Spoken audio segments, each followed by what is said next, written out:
Could you use micro influencers to supersize and grow your business?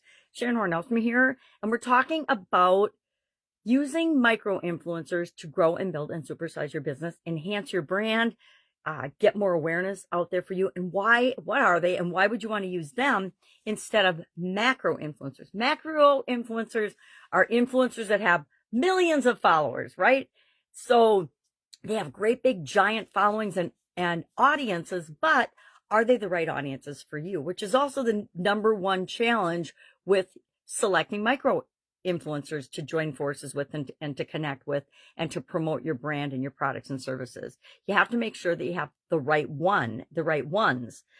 Another challenge with micro influencers, and it's the same challenge with macro influencers, is their brand alignment between what they do and what they offer and their audience and who you're trying to reach and your products and services. If there isn't, wrong person for you, next.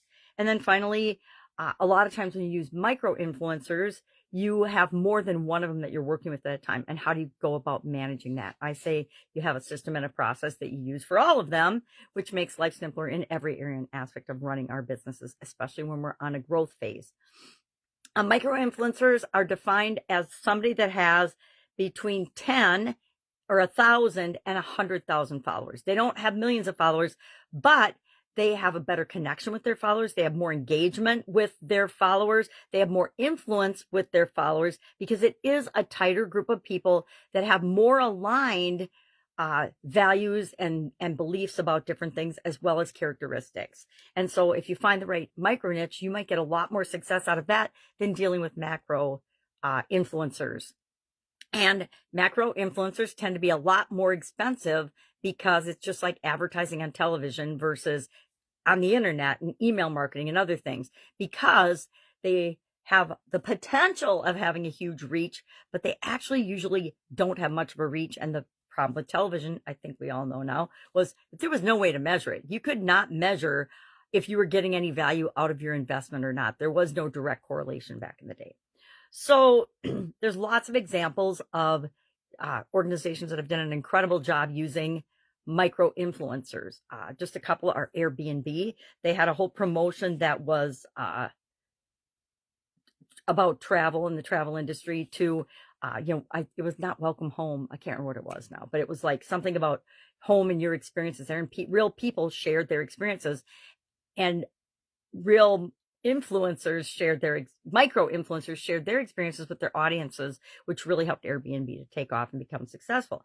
Gymshark, the gym or fitness apparel organization, they have used micro influencers extremely successfully. GoPro is another huge example. They gave out a bunch of GoPros, let people film all kinds of stuff, got a ton of user generated content on different niches that has made them take off and be super duper successful. That's a technology example. The food and beverage industry, Daniel Wellington, who I have not heard of, which is interesting, is a high-end watch brand that used the food and beverage industry micro influencers to help grow and build and supersize their business. So how do you go about finding micro influencers in your and for your business? Well, number one, you have to do audience analysis. You have to look at their audience and find out if it's a match for your organization. Before you even approach them, you should look into these three things. The second thing you want to look at is, what are their engagement rates? Is their audience engaged and interacting with the influencer? Do they follow the influencer's recommendations? If they do, the more they do that, the better, right? And then content relevance. Is the kind of content that the influencer creates relevant to you, your products and services? And if all three of those aren't a yes, then you have to look for somebody else, right? Because they're not a fit for you, and you'll have more challenges than you will success with that promotion. Just like any other type of promotion, right? You're going to find things that match with your products and services. Otherwise, you're not going to use them, right? If you have no followers on Facebook, you're not going to run ads on Facebook. The same is true of micro influencers. What are some strategies and ways that you can collaborate with micro influencers when you find one that you want to work with? Well, of course, there's product reviews and unboxings. That's a great way. If you have a physical product, you send your product or service to the influencer, and then they unbox it on video or on their site, and that gets a lot of attention to it, especially if it's something that they love and care about, right? Product reviews. I just said that, product reviews and unboxing. Posting giveaways. You can have them give away your products or services on their social media. Most of them are on social media, but also have websites and podcasts and everything else. You can do takeovers and collaborations where you allow them to take over your social media account for the day, and that brings a lot of their audience to your places and your social media accounts, as well as it's kind of a fun and interesting thing to do. You can also do affiliate marketing, which is probably the easiest way to get other people promoting your products and services. It's a lot less personal, but you can get an army of people out sharing your products and services in the ways that work for them. And you give them tools, and you have dashboards, and you manage that so that it's controlled. But that is probably the most common way that people actually do micro influencers, is by setting up an affiliate program for their products and services and just having people sign up for that. Some have stringent processes where they filter through people, and they'll say yes or no to you based on who you are in the world. And it's kind of how it should be. So what are some things we want to look at when we're setting up and working with micro influencers? Key performance indicators. We have to have expectations set up front. What are we expecting to get out of this relationship? We want to track engagement and reach when we do a promotion with a micro influencer, just like when we do any other kind of advertising.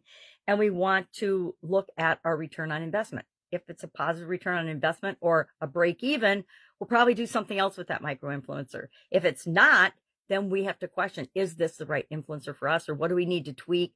Does the promotion that we're doing with them not really fit the influencer's style and the way they usually communicate with their audience? Then we just need to make some tweaks and changes. Almost everything we try and do in life and in business doesn't work out perfectly the first time, and we need to keep testing and tweaking and making it our own in order for it to work for us and our business. So love to know, have you used micro influencers? Do you team up with micro influencers for your business? When we're just getting started, that is one of the best times, but it's also a great thing to do when we just want a little boost in our business, or when we're going from stage to stage in the growth process, because it's all a transition, and it's a great time to get other people to help us make those transitions. Remember, people believe what other people say about us way more than they believe what we say about ourselves and about our businesses. That's it. Have an awesome day. Share your experience below, and I will be with you tomorrow with another interesting strategy that you could use right now to supersize and grow your business. Have a great day.